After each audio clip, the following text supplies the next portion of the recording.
Transfer को लेकर के बहुत महत्वपूर्ण खबर निकल के आ रही है। जैसा कि मैंने कहा था कि ट्रांसफ़र का दूसरा लिस्ट 24 तारीख और 26 तारीख को आएगा, लेकिन नहीं आया है। बहुत सारे लोग प्रश्न पूछ रहे थे कि आखिर कब आएगा, तो इसको लेकर के महत्वपूर्ण अपडेट आ गया है।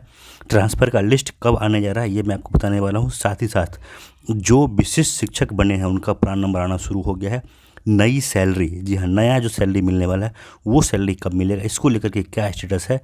अगर आपका प्रान नंबर नहीं आया है तो आप अपने एक्नॉलेजमेंट नंबर से जाकर के जो साइट है NSDL का, वहाँ जाकर चेक कर सकते हैं कि आपका प्रान कब आ रहा है। लेकिन जो लेटेस्ट अपडेट है कि बहुत सारे शिक्षकों का प्रान नंबर आना शुरू हो गया है। तो आइए देखते हैं सबसे पहले कि ट्रांसफ़र का जो दूसरा लिस्ट है वो कहाँ अटका हुआ है, और जो विशिष्ट शिक्षक बने हैं उनका जो नया वेतन है वो कहाँ है, कब तक पहुँचने वाला है। देखिए, इसको लेकर के जो महत्वपूर्ण खबर है वो निकल के आ रही है। आज के समाचार पत्र में यह खबर निकल के आ रही है। ये कोई ऐसे अरे करे सोर्स का न्यूज़ नहीं है कि जिसको आप झुठला दें, जिसको आप कह दें कि नहीं ऐसे ही खबर चलाया जा रहा है। ये खबर कहीं ना कहीं कल शाम से ही निकल के आ रही थी, लेकिन जब तक कन्फर्म ना हुआ जाए कुछ कहना सही नहीं होता, क्योंकि आप लोग बहुत जल्द बेचैन हो जाते हैं कि आपने तो ऐसा कहा था, हुआ नहीं। देखिए, हिंदुस्तान में कहा गया है, मतलब है कि खबर 100% सही है। इसमें कहा जा रहा है कि दूसरे चरण में 180 शिक्षकों का होगा तबादला। सूची तैयार है। मैंने पहले भी कहा था कि सूची तैयार है। विलंब क्यों हुआ, तो आप लोगों को पता है कि कल मंत्रिमंडल का विस्तार हुआ है। जितने भी बड़े आलाधिकारी हैं उस कार्यक्रम में बिजी होने के कारण ये सूची आप लोगों के सामने पब्लिश होने में थोड़ा समय लगा है। लेकिन आज या फिर कल होते होते बहुत जल्द, आप मान के चलिए 24 से 48 घंटे के अंदर जो आपका सूची है आपको देखने को मिल जाएगा।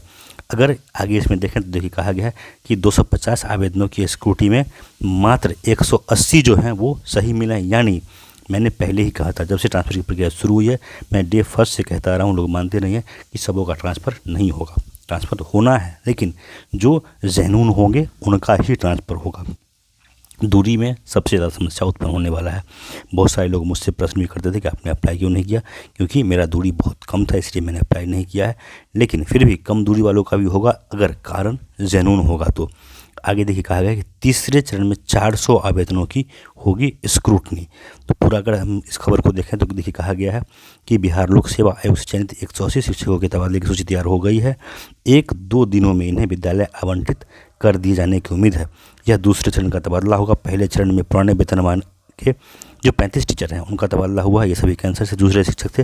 शिक्षा विभाग ने BPSC से बहाल 250 शिक्षकों के आवेदनों की स्क्रूटनी कराई थी। इसमें 180 की सहमति मिली है।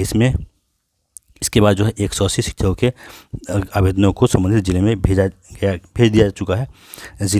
जिलों द्वारा विद्यालय आवंटन कर विभाग को रिपोर्ट भेज दी गई है। ये सारा प्रक्रिया हो चुका है, जिसकी मैंने पहले ही कहा था। इसके साथ ही कैंसर की समस्या से गुजर रहे 400 नियोजित शिक्षकों के तबादले के आवेदनों की स्क्रूटनी भी शुरू हो गई है। मालूम हो कि 1,90,000 शिक्षकों ने तबादले के लिए आवेदन दिया है। विभाग के आवेदनों को विभाग ने कई श्रेणी में बांटा। ये आप लोगों को पहले से पता है। बाकी जो बातें हैं ये बताना कहना कोई ज़रूरी नहीं है, लेकिन जो मेन बात है वो ये है कि 250 का स्क्रूटनी हो चुका है। 180 को ज़ैनून पाया गया है। बस विद्यालय आवंटन करना है। विद्यालय आवंटन करने के लिए विभाग ने जिला को भेज दिया है। इसके बाद तीसरे चरण में जो आपका है वो 400 जो आवेदक हैं इनका स्क्रूटनी होना है। इसमें से कितने लोगों का नाम निकल के आता है, ये जब स्क्रूटनी हो जाएगा तो आपको पता चलेगा। इसके बाद जो दूसरा महत्वपूर्ण खबर आप लोग के लिए है वो है सक्षमता पास विशिष्ट शिक्षक जो बने हैं उनका वेतन। तो जैसे कि मैंने स्टार्टिंग में ही कहा, ये पक्की खबर है कि प्रान आना शुरू हो गया है। एक दिन में नहीं आता है। जिस तरह से जिन लोगों ने अप्लाई किया है, जिन्होंने पहले अप्लाई किया उनका पहले आएगा, जिन्होंने बाद में किया है उनका बाद में आएगा। सैलरी भी आगे पीछे इसी क्रम में आपका आना है। जिनका प्रान नंबर आ गया है वो डायरेक्ट अपने BRC से संपर्क कर सकते हैं और अपना डिटेल BRC में प्रोवाइड करेंगे। BRC जो है ज़िला में प्रोवाइड करेगा डिटेल, और वो डिटेल जाएगा आपका HRMS के पास। ये जो मैं खबर बता रहा हूँ, अगर आपसे नहीं भी मांगा जाता है तो भी आप संपर्क करके अपना डिटेल जितना जल्दी आगे बढ़ा देंगे उतना जल्दी आपका सैलरी आ जाएगा।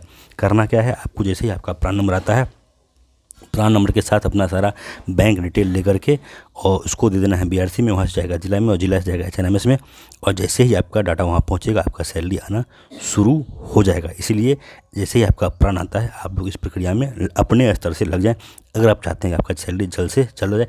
बाकी उम्मीद है कि होली से पहले जितने भी बने विशेष शिक्षक हैं बिहार के, सबों का सैलरी आ जाएगा। तो दोस्तों, इस वीडियो में इतना ही। अगर खबर अच्छी लगी हो तो वीडियो को लाइक और शेयर कीजिए, चैनल को सब्सक्राइब कर लीजिए ताकि हर अपडेट आपको सब समय मिलता रहे। धन्यवाद।